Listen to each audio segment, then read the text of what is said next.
જય દ્વારિકાધીશ, કેમ છો બધા? મજામાં અને મજામાં જશો તો તમારું સ્વાગત છે મારા વિડીયોમાં.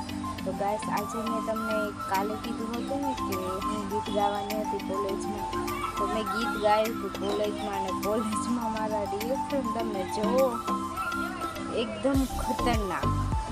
હું ત્યાં ગઈ ના નમસ્તે કે નહીં, કાંઈ ન કર્યું, સીધું ગીત ચાલુ કર્યું ને બધાને જોઈને એટલી ડરી ગઈ, ગભરાઈ ગઈ અંદરથી. હું આખી ધ્રુજવા લાગી, ગીત ગાય એટલે સહી હું ત્યાં હસવા લાગી હતી.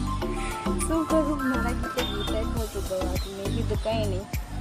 મેમ શું કે, તો મેમે શું કીધું ખબર છે, એ કે ગીતનો રાગ બહુ લાંબો છે ને, તો હવે નથી ગાવું, રહેવા દો હવે. તો પછી હું તો એને ઝડપી મારી જગ્યાએ જઈને બેસી ગઈ. તોય મારા ટાટિયા એટલા ધ્રુજતા હતા ને, હું વર્ણન ન કરી શકતી. તો એમ છે ને, થોડીક ક્લિક ઉતારી છે વિડીયોની, હું છેલ્લે નાખીશ, તો તમે જોઈ લેજો. અને મારું ગીત ગમે તો લાઈક કરજો, શેર કરજો, સબસ્ક્રાઈબ કરજો, અને બેલ આઇકન દબાવવાનું ભૂલતા નહીં. તો મળીએ કાલે. જય દ્વારિકાધીશ, રાધે રાધે.